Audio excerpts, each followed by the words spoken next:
سالہ بچی جو چیختی رہی مگر کوئی سن نہیں رہا تھا۔ اکسی شمشان کمرے میں نہیں بلکہ انٹرنیٹ کے اندھیرے حصے یعنی ڈارک ویب میں قید تھی۔ دنیا اپنی زندگی میں مصروف تھی مگر کہیں ایک بچی خاموشی سے مدد مانگتی رہی۔ اس کا اصل نام کسی کو معلوم نہیں تھا، اس لیے تفتیشی ٹیم نے اسے لوسی کا نام دیا۔ آن لائن تفتیشی ٹیم کئی مہینوں تک اس کیس پر کام کرتی رہی۔ لوسی کی تصویر بار بار ڈارک ویب پر ظاہر ہوتی تھی۔ وہ خوفزدہ تھی، خاموش تھی اور اس کی آنکھوں میں مدد کی فریاد صاف نظر آ رہی تھی۔ مگر مسئلہ یہ تھا کہ کوئی جانتا نہیں تھا کہ وہ کہاں سے ہے، کس ملک سے ہے اور زندہ بھی ہے یا نہیں۔ ہر تصویر ایک نئی امید دیتی تھی مگر امید ہر بار اندھیرے میں کہیں گم ہو جاتی۔ ڈارک ویب انٹرنیٹ کا وہ حصہ ہے جہاں لوگ اپنی شناخت چھپا لیتے ہیں، یہاں مجرم خود کو محفوظ سمجھتے ہیں اور قانون کی پہنچ بہت مشکل سے ہوتی ہے۔ اسی کی تصویر بھی اسی اندھیرے میں گردش کر رہی تھی۔ تفتیشی بار بار اس تصویر کو دیکھتے، زوم کرتے اور ہر چھوٹی چیز کو پرکھتے مگر کوئی واضح سراغ نظر نہیں آ رہا تھا۔ وقت گزر رہا تھا اور امید آہستہ آہستہ کم ہو رہی تھی۔ لوسی کو قید کرنے والے شخص بہت چالاک تھا۔ وہ ہر تصویر کو کاٹ دیتا، پس منظر بدل دیتا،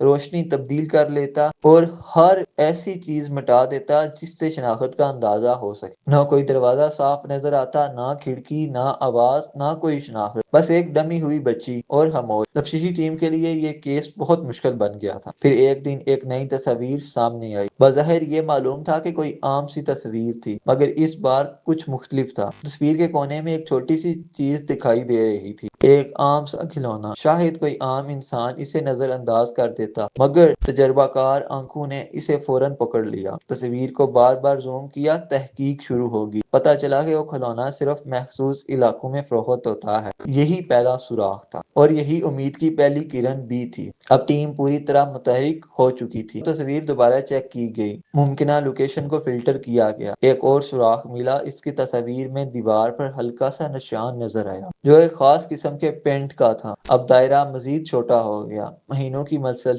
محنت کے بعد ایک تصویر میں کھڑکی کے شیشے پر روشنی بھی پڑی اور اسی روشنی میں باہر کا منظر ہلکا سا دکھائی دیا۔ اب سڑک کے ایک سائڈ پر بورڈ اور ایک نمبر۔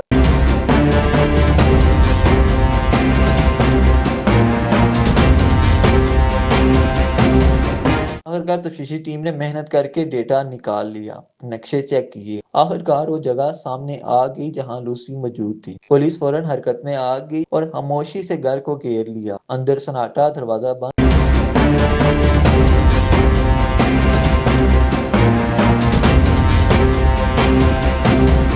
پھر دروازہ توڑا گیا اور کمرہ کھولا گیا۔ وہاں ایک چھوٹی سی بچی خوفزدہ تھی مگر زندہ کونے میں بیٹھی تھی۔ وہ لوسی تھی اور اسے فوری طور پر ریسکیو کیا گیا۔ مجرم گرفتار ہوا اور وہ کمرہ ہمیشہ کے لیے بند ہو گیا۔ یہ کہانی صرف ایک ریسکیو کی نہیں بلکہ امید کی کہانی ہے اور یہ یاد دلاتی ہے کہ کبھی کبھار برائی کتنی ہی گہری کیوں نہ ہو چھپ نہیں سکتی، ایک چھوٹا سا سوراخ بھی انصاف تک پہنچا سکتا ہے۔